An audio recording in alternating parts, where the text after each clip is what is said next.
नांदेड शहरातील MGM college परिसरात नारी शक्तीचा आदर करत खासदार अजित गोपछडे यांनी महिलांचा केला सत्कार। याबाबत सविस्तर वृत्त असे की आज शुक्रवार दिनांक 8 मार्च 2024 रोजी दुपारी 1:15च्या दरम्यान राज्यसभेचे खासदार अजित गोपछडे यांच्याकडून प्राप्त होत असलेल्या माहितीनुसार आज जागतिक महिला दिनाचे औचित्य साधून राज्यसभेचे खासदार अजित गोपछडे यांच्या हस्ते नांदेड शहरातील MGM कॉलेज परिसरात आज शुक्रवारी दुपारी 1:15 वाजताच्या दरम्यान महिलांचा आदर करत महिलांचा सत्कार समारंभ करण्यात आला आहे।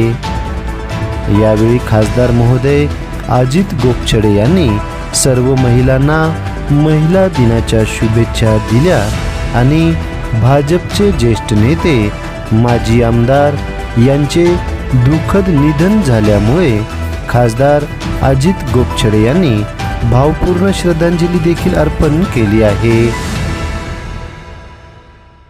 खरं तर या जगाचे नेते व हिंदुस्थानचे लोकप्रिय पंतप्रधान नरेंद्रभाई मोदी यांनी महिलांसाठी अनेक योजना, जननी सुरक्षा योजनापासून माता बाल संगोपन योजना असेल, आमचे लाडली बेटीच्या संदर्भातला विषय असेल किंवा ज्या काही स्किल डेव्हलपमेंटचे विषय असतील, रोजगार हटवण्याच्या संदर्भातले विषय असतील, उज्ज्वला गॅस योजना आहे, प्रधानमंत्री विमा योजनाच्या संदर्भात आयुष्यमान भारत योजना, यापासून ते 3 तलाक योजनेपर्यंत अनेक विषय मोदीजींनी महिलांच्यासाठी, महिलांच्या सबलीकरणासाठी, महिलांच्या सक्षमीकरणासाठी जे काही केले त्याचा लाभ आज या देशातल्या सर्व महिला घेत आहेत। आणि महिलांचं आरक्षण, राजकारणातलं आरक्षण आणि सगळ्या क्षेत्रातलं आरक्षण 2029 मधला हा भारत, या भविष्यामध्ये भारताचं राजकारण आणि भारताचं नेतृत्व या महिलाच करणार आहेत। ही प्रधानमंत्री नरेंद्रभाई मोदी यांनी दिलेली एक हिंदुस्थानला देणगी आहे। मी आज जागतिक महिला दिनाच्या निमित्ताने माझ्या सगळ्या माता भगिनी यांना सगळ्यांना वंदन करतो, त्या नारी शक्तीला वंदन करतो। त्या नारी शक्तीच्या आशीर्वादावरच आम्ही सगळेजण काम करू। धन्यवाद। कैलासवासी गंगारामजी ठक्करवाड हे जमिनीवरले नेते होते।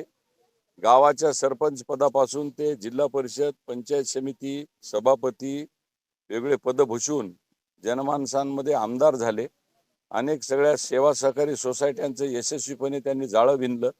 त्यांच्या नेतृत्वाखाली मला काम करण्याची, तब्बल 2 टर्म काम करण्याची संधी मिळाली।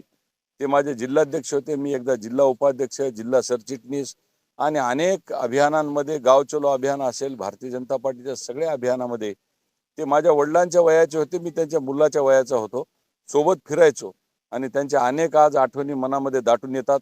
माझा नेता आज इथे नाही आहे, पण माझी त्यांच्या मनामधली जी काही संकल्पना आहे ती मी निश्चितच साकार करेन। आणि कैलासवासी गंगारामजी ठक्करवाड आणि मी हे कैलासवासी गोपीनाथ मुंडे साहेबांचे आम्ही शागिर्द होतो। आम्ही दोघांनी बिलोली देगलूर तालुक्याचा भारतीय जनता पार्टीचा गड आम्ही शाबूत ठेवला आणि शेवटपर्यंत सगळ्या स्थानिक स्वराज्य संस्थांवर भारतीय जनता पार्टीचा झेंडा रोवला। त्या कैलासवासी गंगारामजी ठक्करवाड आणि त्यांच्या परिवारामध्ये आज शोकाकुल परिवारामध्ये हा समस्त गोपछडे परिवार, भारतीय जनता पार्टीचा परिवार आणि सगळा संघ परिवार आज सामील आहे। मी आज त्यांना इथे श्रद्धांजली अर्पण करतो।